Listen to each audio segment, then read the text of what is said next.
Our special speaker this morning is a community treasure and my very good friend. So, Dr. Ray Thompson is a professor emeritus from Salisbury University History Department. He has his PhD in ancient Rome and Greece history, and took a degree in ancient Egypt in order to share so much of what he knew with us. And so today he will be talking about A Tale of the Two Salisburys. Welcome, Ray. Two Salisburys may be a little bit mistaken because I won't be saying a lot about Salisbury, Maryland, but you'll hear a little bit as we go along. So I'm going to hope that you'll all stay awake for this. And I scripted it so it should be exactly 60 minutes, so no more than that. Okay, we'll start out. Although the Depression was not as devastating to the people of the Eastern Shore as it was to other areas of the U.S., yet it was a time of lost jobs and considerable privation for locals. Salisbury, in the early 1930s, was primarily a rural town, still depending heavily on agriculture and on the many farmers surrounding the city. Its downtown area was still compact, with many buildings dating from the late 19th century. Salisbury and the surrounding area of Wicomico in August of 1932 were in need of something to lift the spirits of the citizens.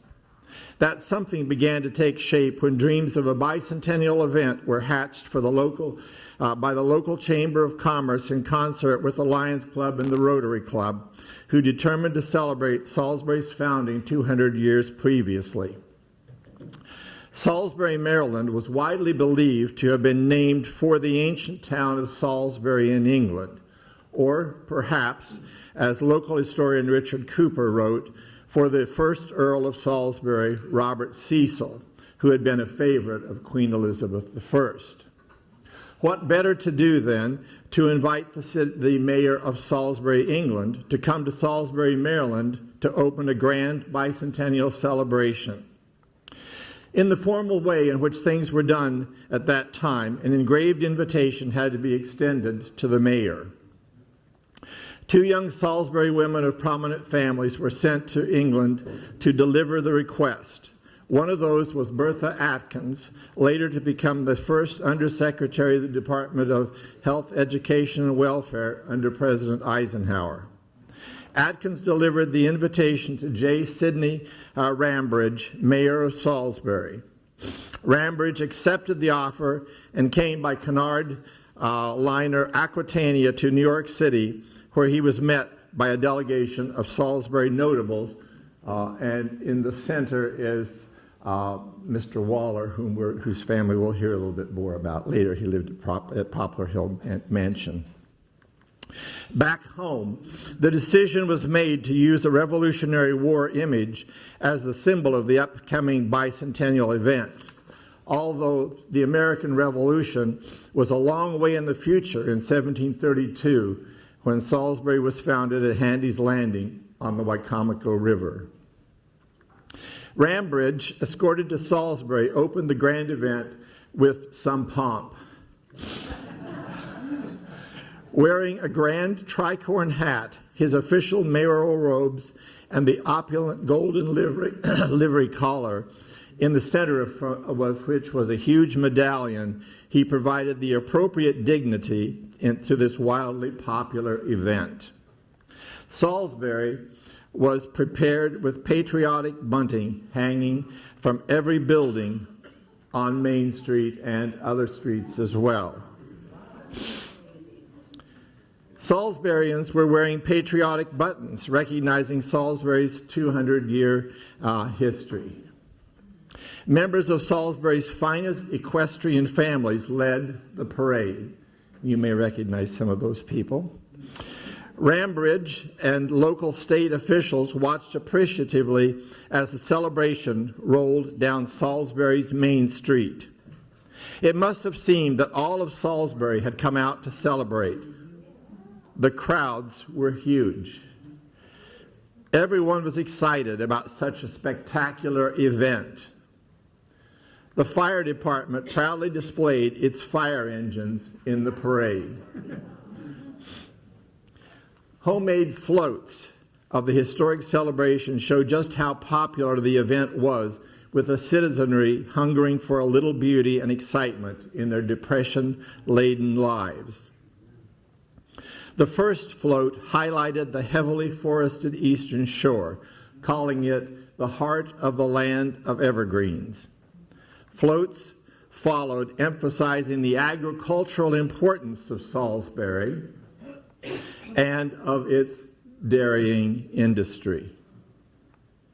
Putting the depression to the side temporarily, ornate floats also proclaimed financial strength and prosperity. The burgeoning nursing profession was also recognized. Although a few locals might actually have had time for recreation, floats proclaimed the importance and the fact that this area was a sportsman's paradise.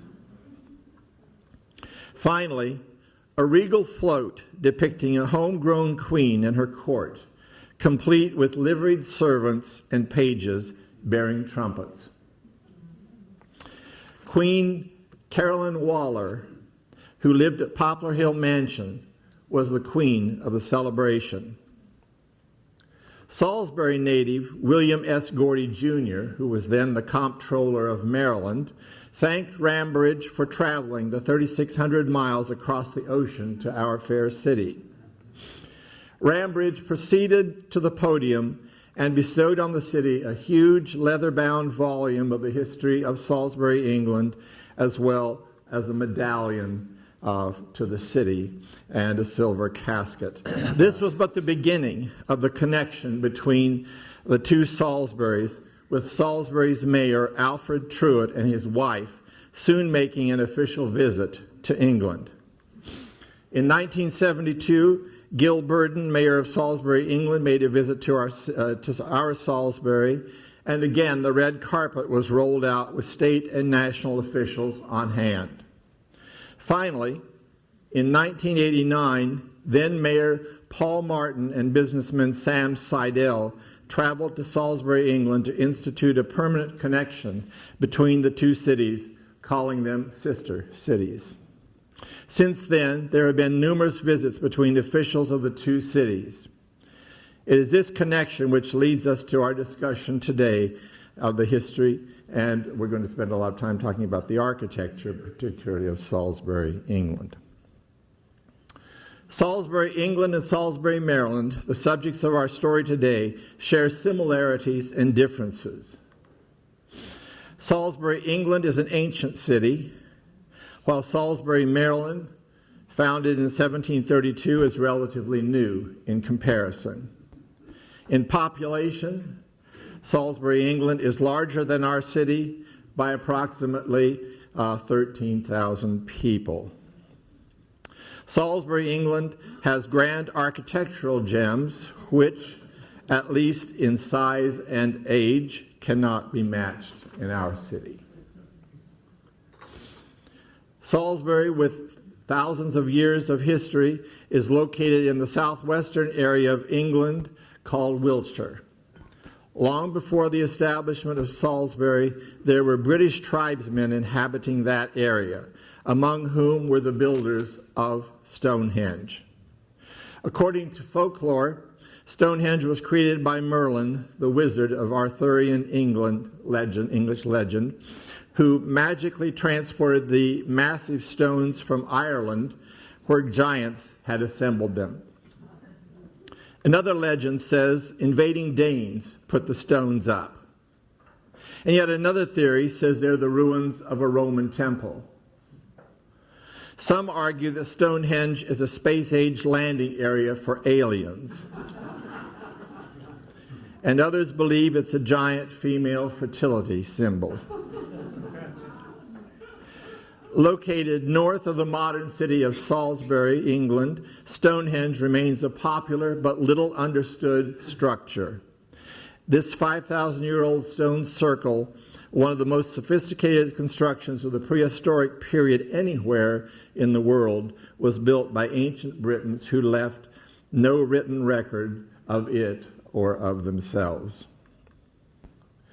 Iron Age Britons built near present-day Salisbury a village called Old Sarum, remains of which still survive today outside today's Salisbury. Old Sarum originated as a vast earthen Iron Age hill fort situated on a commanding hill. Today, the site is greened with turf, although in antiquity it had been the location of the regional tribal leaders' residence. Records for Sarum begin with the arrival of the Romans in 43 A.D., who called the site Severiodunum. The word dun is a Celtic word for hill fort. The Romans immediately appreciated its strategic location at the convergence of 5 roads, one of which connected with the city of London.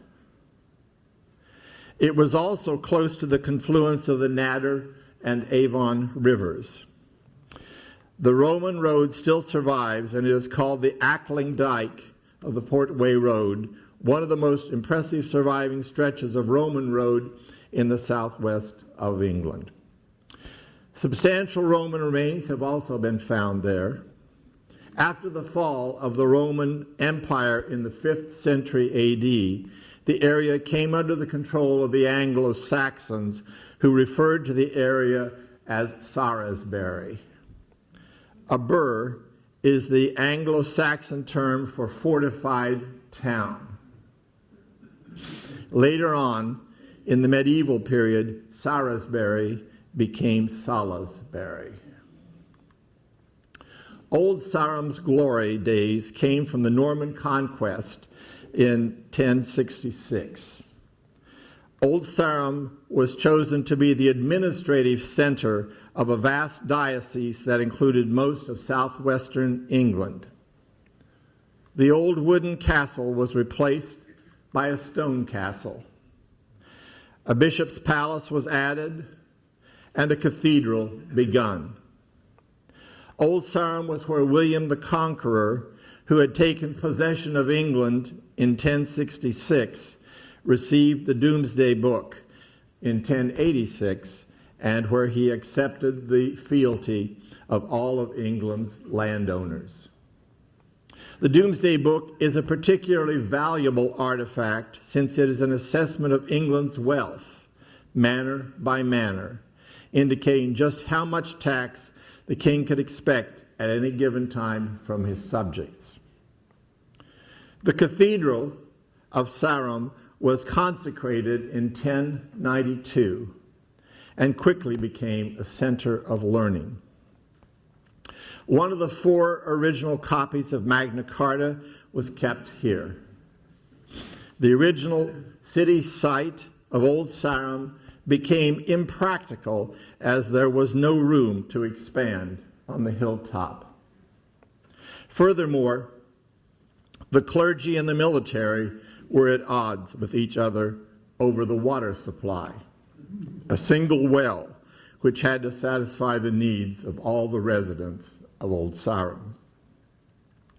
In 1217, when the clergy had gone in a procession to a nearby village, the soldiers locked them out of the city. Bishop Richard Poore then asked the Pope for permission to move the cathedral to a location 2 miles to the south of the hill fort. Old Sarum was then abandoned. Only a fragment of the castle remains today, and only the cathedral foundations. Once the city was moved to New Salisbury, at the juncture of the Nadder and the Avon rivers, the settlement began to develop rapidly. From the first, it had a checkerboard plan, each part of which came to be known as the Chequers. The Chequers is one of the most perfect examples of medieval town planning in Europe. At the same time that the cathedral was being built, the town was being laid out in a series of parallel streets. The Bishop of Salisbury had planned that the streets be created so that water could be run through the streets from the bishop's mill on the river Avon. This created a system of water canals which would keep the city streets clean and carry rubbish away. Since they posed a problem for traffic, this practice was discontinued in 1737 and the water channels removed because they posed a health hazard. Now only the Avon River, which you see, courses through the city.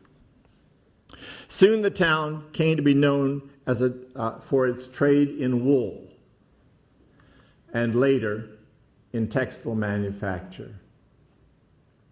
By the 15th century, Salisbury was one of the largest cities in all of England. Many of the original timber-framed buildings remain. Salisbury retains much of its feeling of a rural market town, with many medieval wood-framed buildings still in use. One of the oldest intact homes is that called John of Port's house, built in 1425 by a wealthy merchant.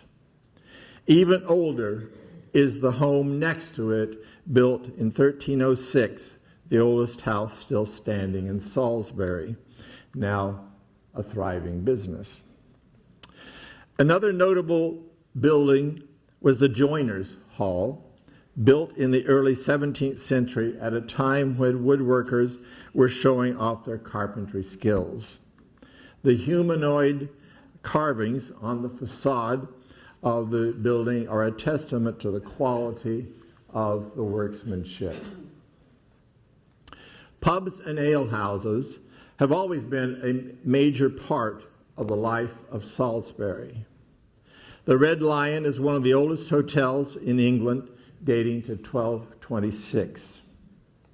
The New Inn, with its half-timbered facade, although called new, hasn't been new for centuries. The Haunch of Venison also dates to the 13th century, starting as a hostelry for craftsmen working on the cathedral.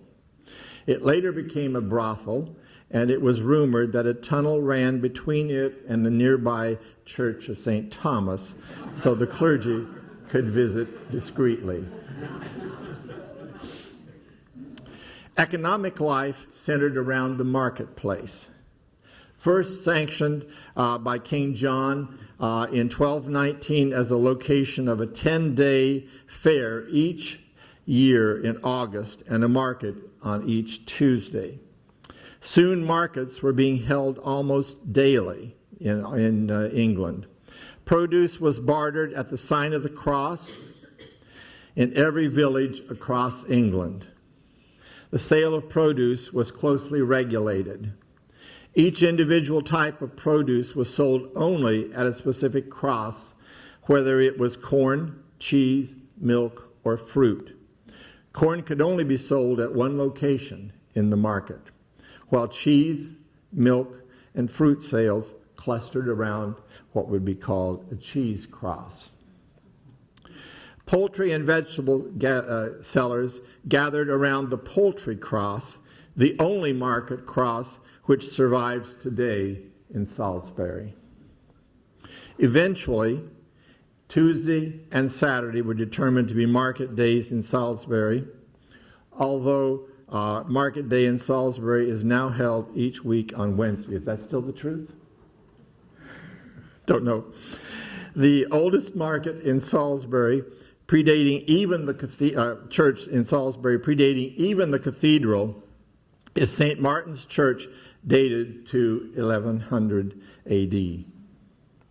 Although most of the visible structure that you see here dates from the 15th century. Not far away is St. Thomas's Church, built in 1219.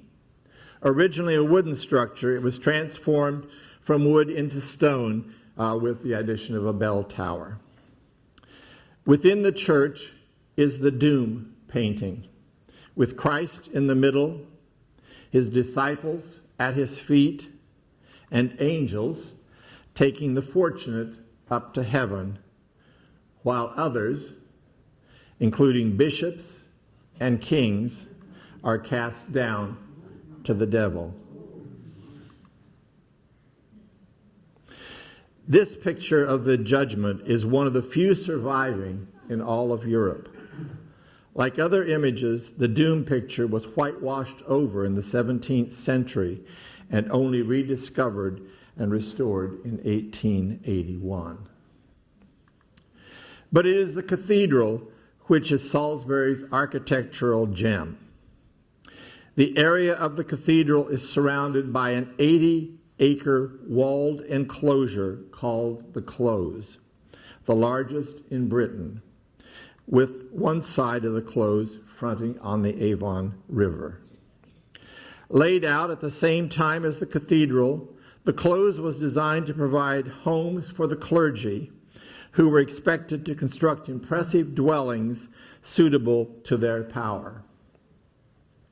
The Close was formalized by an encircling wall, largely built of the ruins of Old Sarum, with carved stones in several places along the walk from the Old Sarum site, which can clearly be seen.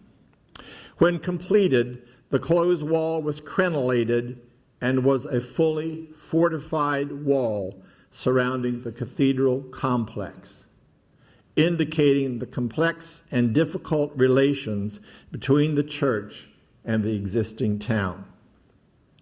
When the gates of the Close were closed, it was completely separated from the rest of the city.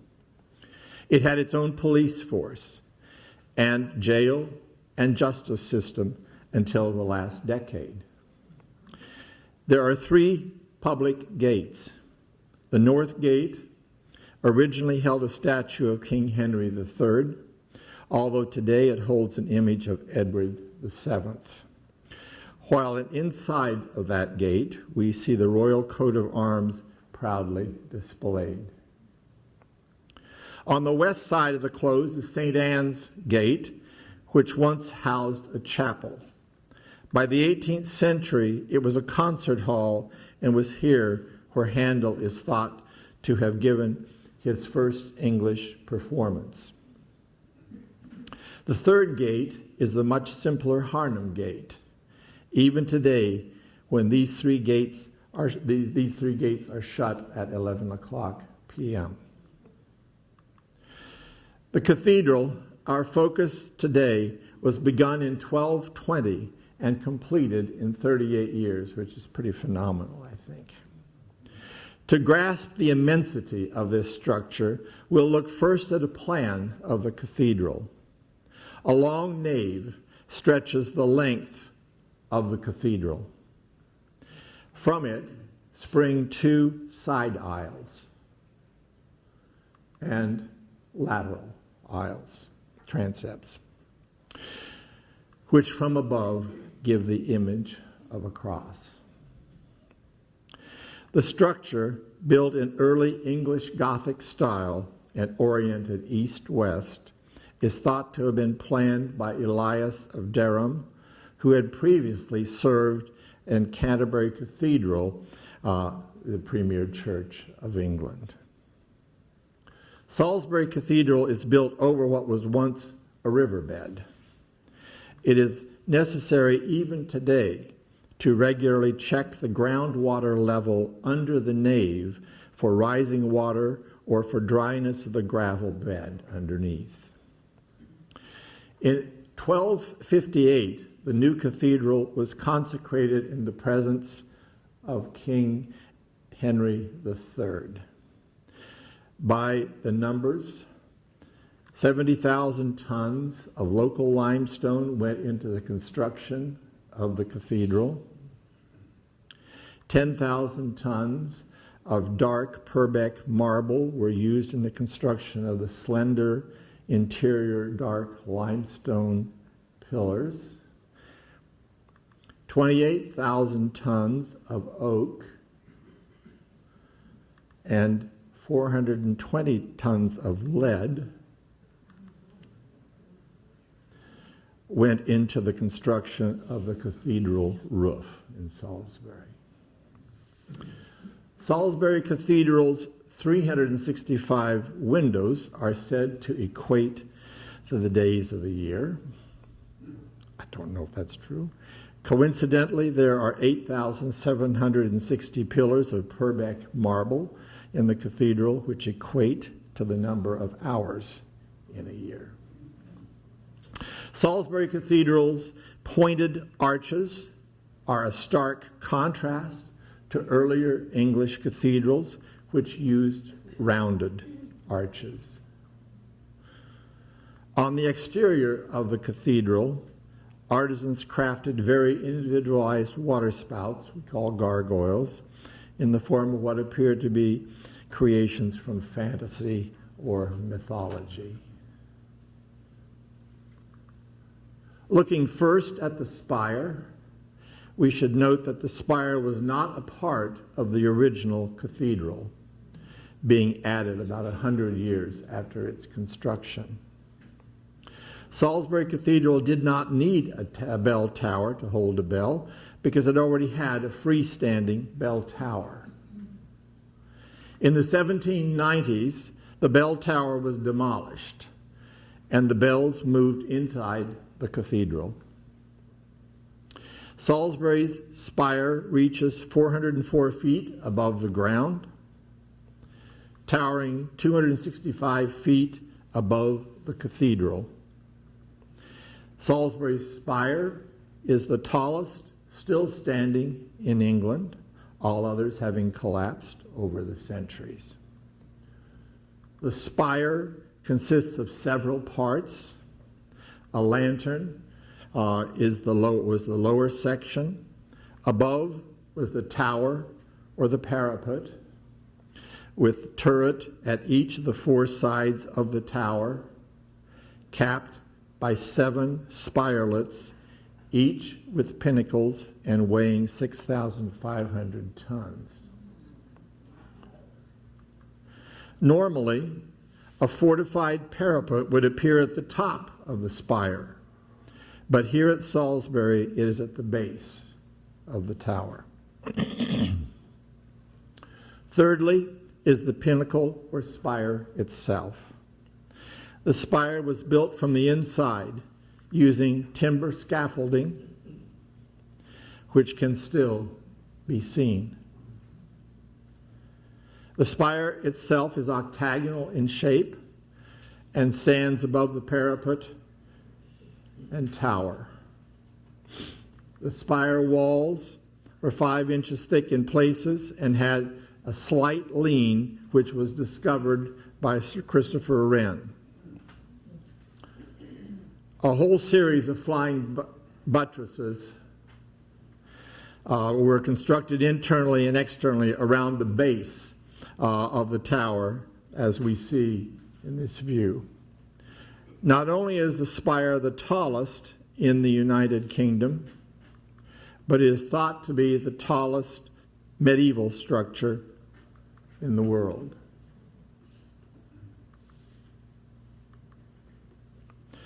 This beautifully idyllic view of the cathedral shows how, after centuries, the rural appearance is still maintained. Looking next at the front of the cathedral, we see that it is a screen wall designed to impress parishioners. At the top is a central gable with 2 stone spirelets on either side. At the apex of the gable is a sculpture of Christ ruling the world. 3 central windows provide light to the nave. Smaller windows on either side illuminate the side aisles. The most striking elements of the facade are the ranks of niches packed with individual sculptures. There are 67 sculptures on the west facade of the cathedral. The lowest tier is designated in honor of local worthies. Above them are doctors, martyrs, virgins, and apostles. Next were female saints. Kings, monarchs are displayed in various niches. At the top are a tier of angels. The niches remained empty until the late 19th century when statuary was added. The west facade had 3 entrance doors. The central west door has a gable with a statue of the Virgin Mary holding a lily. Moving inside the cathedral, we look first at the nave itself. The nave is 234 feet long, stretching from east to west across the close. The north doorway from the nave has rows of slender columns terminating in trefoil Gothic arches above the wall benches. The nave and side aisles are 78 feet wide. The height of the vault is 85 feet. On the ceiling vault are painted rondelles depicting Christ in majesty in the center, surrounded by other significant early Christian figures. During the Reformation, the medieval paintings were whitewashed over and remained hidden until the last century. Here we again see the ceiling vaults of the nave. Each of the ribs seems to move effortlessly upward to join together with other ribs. Now remember, all this was done by anonymous artisans. At each juncture of the rib vaults is a sculpted boss, often depicting a flower, or just as often fighting animals, or mythological animals, I guess you might say. Here, the ceiling decoration is simpler than in other areas of the cathedral, with only red lines painted on the vaults and their elaborately carved bosses connecting the ribs at the roof. In the crossing or transept of the cathedral are many 14th century figures. The slender, dark marble columns of the nave accentuate the feeling of height and soaring heavenward. Elaborately molded ribs spring upward from the columns and support the roof. The bright green and red-orange collars make the ribs more visible from floor level. Note the appearance of what seems to be nail heads on the moldings. Where the transept crosses the nave, one may see elaborate vaulting with shield designs which represent the coats of arms of the noble families who helped fund the building of the cathedral. Glancing up at the ceiling of the chapel, the combination of painted and molded designs belie the quality of the work done by these anonymous artisans. The undulating curves of the arches and vaults which led up to the roof give an impression of weightlessness. Standing in the center of the nave, one may easily see the 3 levels of the cathedral. The lower level of the nave shows the simple pointed arches and columns. On the second level are featured much shorter and gently pointed arches with groups of Purbeck marble columns and quatrefoil designs springing from those columns. The uppermost level has taller, arched openings. The north transept, with its 3 levels of arched windows, is much less elaborate and more massive than the central chapel. Throughout the cathedral, artisans sculpted heads of bishops, clergymen, queens, and kings, as if they were peeking out upon the crowds of worshipers below. Standing in the nave, looking first toward the grand facade, we see the original west doors with their lattice work frames. Above is a singer's gallery. Above the gallery is the massive triple window with some of its original stained glass dominating the west end of the sanctuary. At the base of the main west window are pieces of the 13th century stained glass from the time of King Henry II and his wife, Eleanor of Aquitaine. These 3 stained glass shields, once located in the chapter house, are now placed below the central west window. They represent the coats of arms of Provence, France, and England, 3 of the important parts of England's empire during the early Middle Ages. We'll look next toward the east end of the nave with its magnificent Trinity Chapel, located behind the high altar of the cathedral. The Trinity Chapel, also called Lady Chapel or Mary's Chapel, is a special place in the cathedral. As with the west facade, this chapel was meant to impress. Huge windows at the end of the chapel provide light to the cathedral interior. The pointed arches of the 5 windows of this chapel again seem to emphasize looking heavenward. The blue glass dates only to the 1980s, and the color of the blue is very different from the medieval cobalt blue in stained glass windows, which we see here.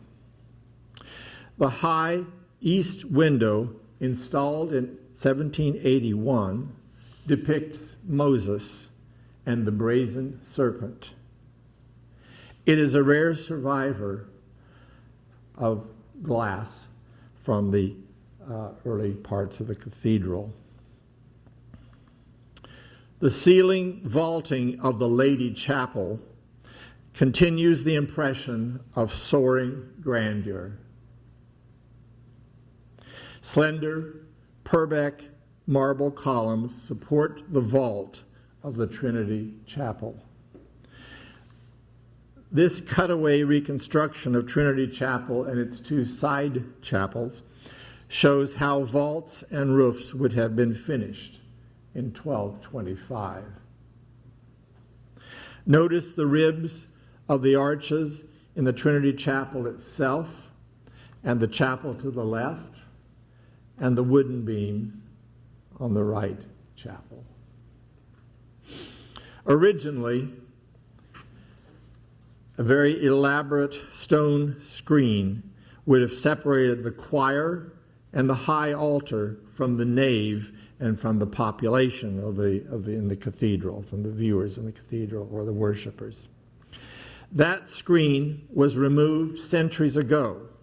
These images, however, show cathedrals which have kept their choir screen, showing that the choir and high altar was completely blocked from the view of ordinary worshipers. And here we're looking at part of the choir, the actual choir screen from Salisbury which once held pride of place between the choir and the worshipers, has now been moved to the Bishop Beecham Chantry Chapel to this side, what was once the chapel.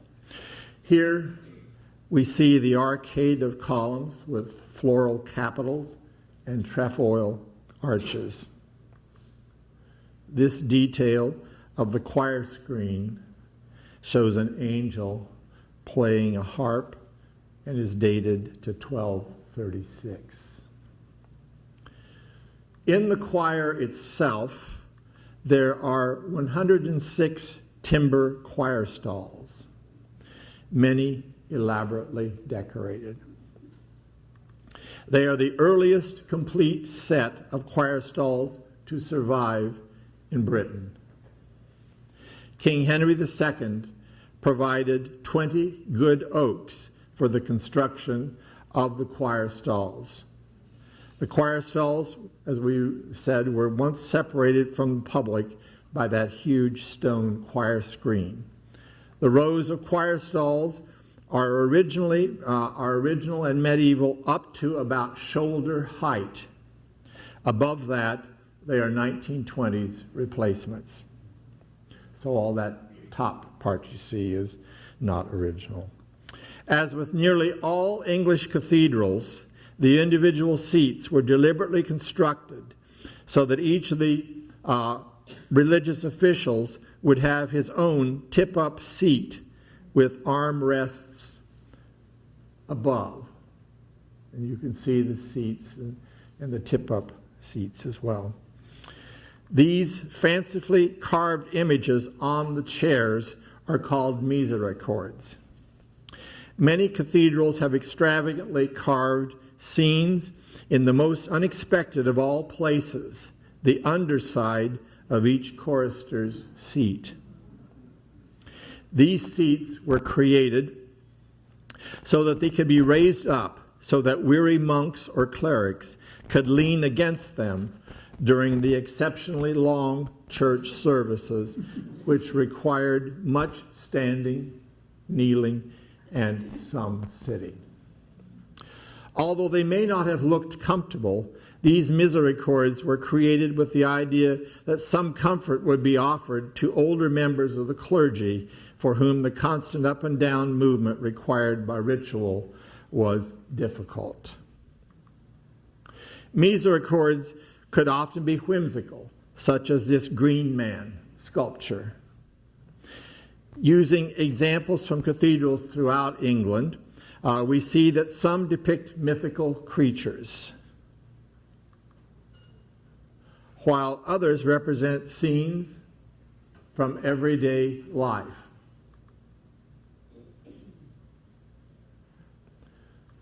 Many times domestic disputes are shown. And here we see one of those, woman with, it's like she's got a trowel in her hand and her husband's hair, and she's...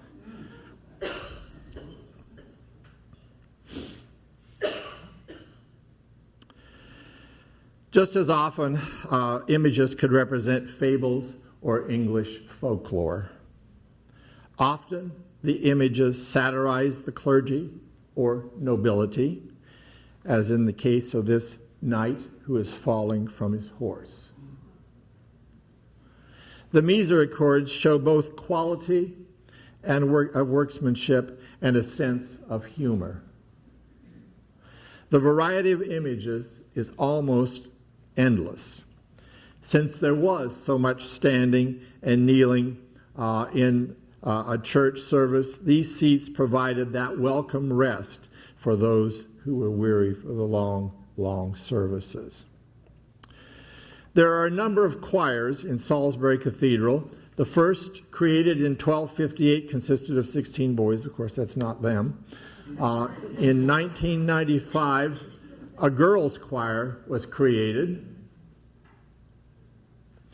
There are 3 other choirs, or there were, I don't know if there still are or not. The junior choir, made up of people ages 6 to 13 who need not audition, and a youth choir for those over 13, and the chamber choir made up of adults. The magnificent organ dates to 1876, and it replaces one that was given to St. Thomas's Church in the city. Although the nave and throughout the nave and on the exterior of the cathedral are found a series of 24 crosses dedicated at the time of the consecration of the church. These decorate the walls at a height of about 9 feet. They're called consecration crosses and were placed on the wall at the time that the building was dedicated. Each consecration cross consists of a circle with a quatrefoil inside, in the center of which was originally a bronze cross. All the bronze crosses have been stolen or removed at any rate. These crosses were repainted in the 20th century.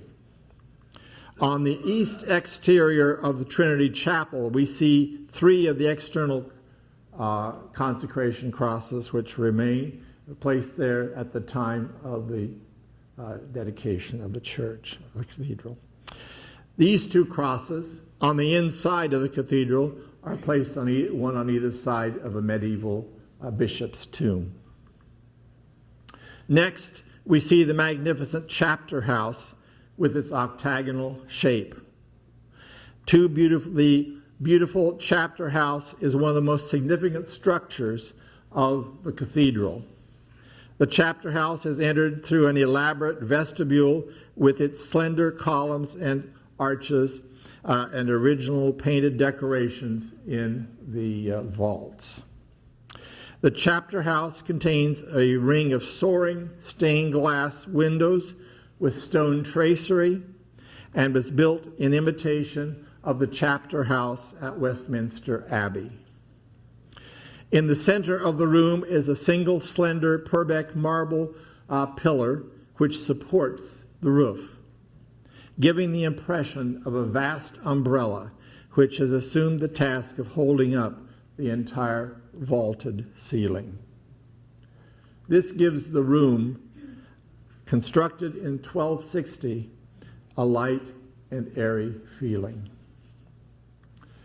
The chapter house is the cathedral's boardroom, where the clergy held their meetings, each of which was preceded by a reading of a chapter from the gospel, therefore the name of the building, the chapter house.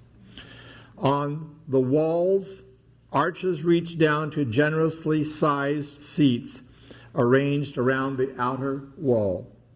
There is seating for 51 members of the clergy who were charged with the ecclesiastical affairs of the diocese.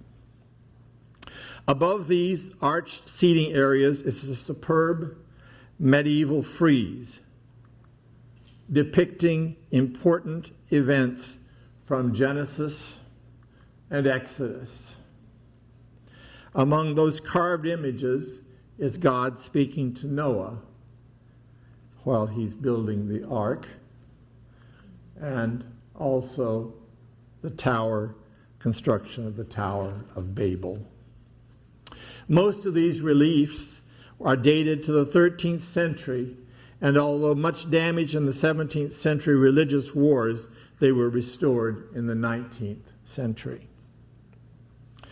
The room is designed to amplify sound, so a voice could be perfectly heard throughout the chapter house.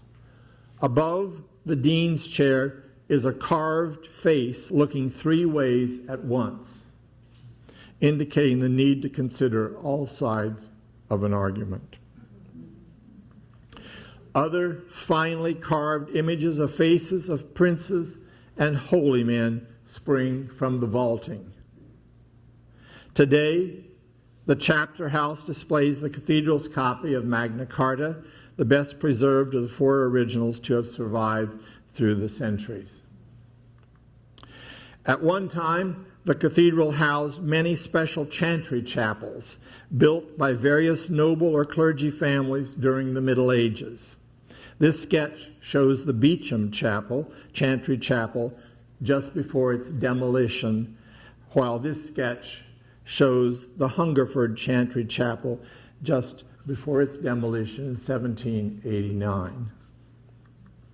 These chapels were located on either side of the Trinity Chapel.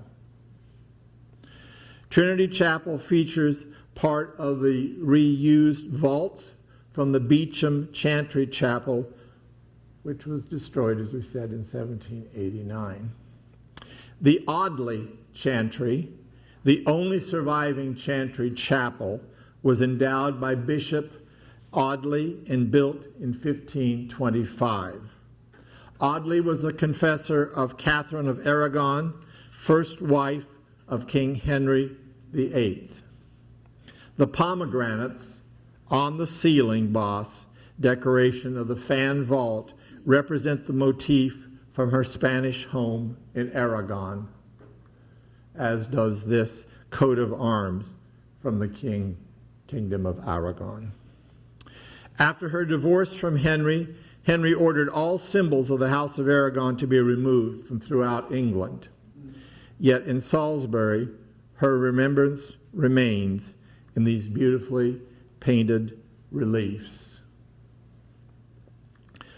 These views show the exterior of the Bishop Audley Chapel.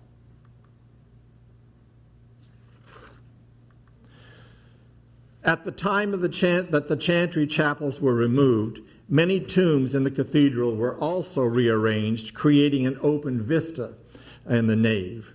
A number of carved tombs survive within the cathedral, including the tomb of William Longspay, half-brother of King John, and his was the first burial in the cathedral. Longspay had commanded the army and navy in several battles during the early 13th century. It was William Longspay who had laid the foundation for the cathedral in 1220. He was married to Ela, the daughter of the Earl of Salisbury, who had no sons, thus enabling William himself to become the Earl of Salisbury. Ela was elected Sheriff of Wiltshire, and later she founded Laycock Abbey, to which place she retired as abbess and died there. One of their sons, William, was later to become the Bishop of Salisbury. The tomb of Bishop Roger Martival, who died in 1330, contains miniature flying buttresses as part of its decorative elements. A forest of finely carved Purbeck marble columns stand guard on either side of the tomb. Above, the delicate canopy is covered in decorated style tracery with a series of reclining figures on the main arch. And you can see those figures on the main arch. They're sort of lying on both sides of it. On either side are a whole series of miniature gables, buttresses, finials, and flying buttresses, and surmounting the whole is a very elaborate flying buttressed structure. Clearly, the artisans meant to commemorate the accomplishments of the man who had completed the tower and the spire in Salisbury Cathedral. The finest of all the medieval tombs in the cathedral is the tomb of Bishop Gilles of Bridport. The stone coffin, his stone coffin lies on the arcade bench covering a finely carved Purbeck marble. Above there is an elaborately carved gabled monument which acts as an open screen between the aisle and the chapel. Above the arches in the tomb screen are a series of narrative scenes depicting lives or scenes in the life of Bishop Gilles. The monument was heavily damaged during the 17th century when Oliver Cromwell's Puritans were in control of England. The Georges monument, with its twisted columns, is reminiscent of the baldachin in St. Peter's Cathedral in Rome. Effigies of members of the aristocratic Hereford family and other noble families are scattered throughout the cathedral. Perhaps the most colorful tomb is the highly decorative Montbazon tomb, constructed by a local noble. One of the most unusual of the Salisbury tombs is Dr. Thomas Bennett's tomb, showing the clergyman as an emaciated cadaver. The second tomb is that of Robert Cecil, the Earl of Salisbury, and the possible namesake of our city of Salisbury. Here again, we see a skeletal figure with angels. One of the unique features of the cathedral is the medieval clock. Thought to be the oldest working mechanical clock in the world, it dates to 1386. Its only role was to ring the bell on the hour every hour. It has no face, no hands, and is therefore not recognizable as a regular clock. Yet this clock had a revolutionary effect on daily life. The clock was originally housed in a bell tower opposite the north porch of the cathedral. When the tower was destroyed in 1790, the clock was moved to the cathedral itself, and it remains there today in working order, ringing bells as it did from the 14th century on. Among the other highlights of the cathedral is a huge cope chest dating to the 13th century. Here, bishops' ecclesiastical garments were stored. Another of the important furnishings is the medieval armoire or document chest with original iron hinges and ring handles. It was here where the original copy of Magna Carta was stored. Magna Carta is one of the most famous documents in the world. The English barons complained they were being heavily taxed and that the king was levying taxes to conduct war against France and to regulate hunting and other things, management of forests, rivers, and bridges. So in 1215, the Magna Carta was issued in the time of King John with an attempt to prevent civil war between the king and his powerful barons. Magna Carta is one of the earliest documents to set out basic legal principles. For example, that no one can be punished for a crime until he is found guilty by a group of his peers. It has through the ages served as a symbol of justice, fairness, and human rights. There's John signing it. It was inspired and encouraged movements of freedom and constitutional government. It emphasized the importance of liberty and the rule of law, and that there is a supreme law above civil governments and ultimately above the king as well. Written on vellum and measuring 41 inches in width by 28 inches in length, it remains readable after 800 years. Salisbury's copy is the only one of the four of the 40 originally made, which is completely intact. Another important area of the cathedral is the cloister. Seen from above, the square area attached to the cathedral depicts the cloister, a covered walkway. The cloisters are the largest in Britain, encompassing an area of 170 square feet. All other cloisters are part of a monastery, but Salisbury was never a monastery. In the 17th century, this area was used as a prison. Above the cloisters is the cathedral library. This view shows the remaining part of the library from the cloister. The library was gifted to Salisbury at the marriage of King Henry VI to Margaret of Anjou. The document relating this gift explains that the library is to be a place of keeping of books of the church and also for the increase of knowledge and virtue. Just inside the door to the library are beautifully corbelled heads of King Henry VI and a bishop. You can see that poor old King Henry doesn't have much space because one of the bookcases is right against his nose. Among the objects housed in the library is this 10th century Gallican Psalter. Another significant document is the Missal of Henry of Chichester from the mid-13th century. This missal depicts scenes from the life of Mary and Jesus and reflects some of the architectural features used in the construction of the cathedral itself. Attached to the cathedral is another octagonal room which contains on the first floor the treasury and on the second the muniments room. Added to the cathedral about 1250, the muniments room was in the Middle Ages the robing room for the clergy and also served as a vestry. Now it is the choir room. In this 19th century view, the muniments room with its heavily beamed ceiling contained the cathedral archives, including Magna Carta.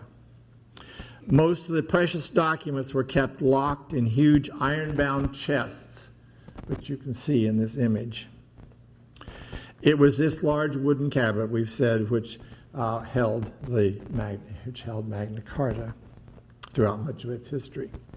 Although we tend to think of the cathedral as being entirely made of stone, there was much wood used in the execution of the building. Here we see the original roof trusses from 1220 in the upper reaches of the cathedral. Much of the timber was of Irish wood, with additional wood coming from the king's vast preserve of trees in England, from which he donated 200 of his personal oak trees. In this image, we see the huge 14th century timber frame of the spire, which was built as a scaffold during construction and not removed. The entire roof of the cathedral was covered with lead panels, many of which were restored in 2000 following the design of the original lead sheets. Soon after the completion of the cathedral and close in 1348, the Black Death, a dreadful plague, spread rapidly across the area, killing nearly half of the population, leaving many of the rural areas in Wiltshire depopulated. In 1612, an important change took place in Salisbury when King James I freed the city from the overlordship of the bishop and granted it a charter of incorporation. From then on, the city and the close had separate jurisdictions. During the Civil War of 1644-45, the bell tower was besieged and an attempt was made to burn out the parliamentary troops who were seeking shelter inside. At this time, much of the lead was also removed from the roof of the cathedral, although the cathedral itself was not badly damaged. In 1648, an act of Parliament abolished the dean and the chapter of Salisbury. The lands belonging to the clergy were confiscated and sold. At this time, the cathedral was turned into a parish church and Presbyterian ministers were allowed to preach there.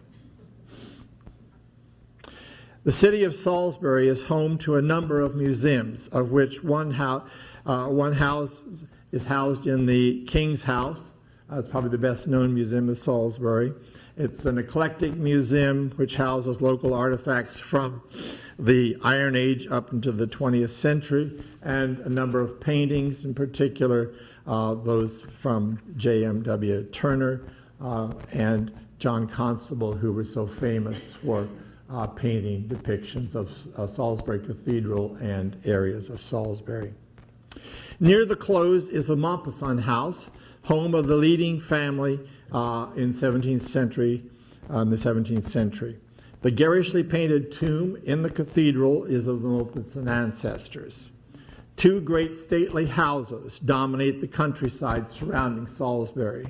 Wilton House, traditionally the home of the Earls of Pembroke, was built in the early 17th century and is just outside Salisbury, while Longleat House, home of the Marquesses of Bath, also dates to about 1580.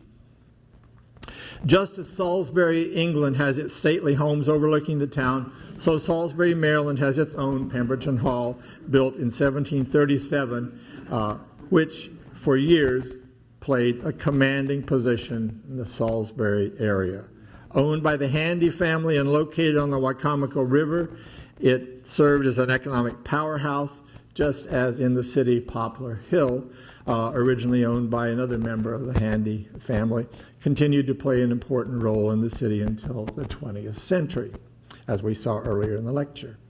Salisbury, England had its rivers, the Avon and the Nadder, which helped determine its economic life. Similarly, Salisbury, Maryland has the Wicomico River and had, until 1909, the vast Humphreys Lake, which dominated its landscape. Both cities have played an important role in the life of the region of which they are a part.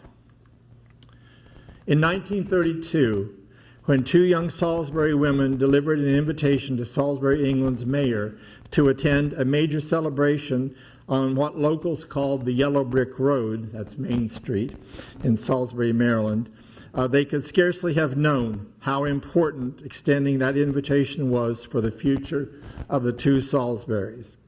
From that chance event, the sister cities of Salisbury, England, and Maryland have shared much and seemed destined to continue a policy of international civic engagement and camaraderie into the future.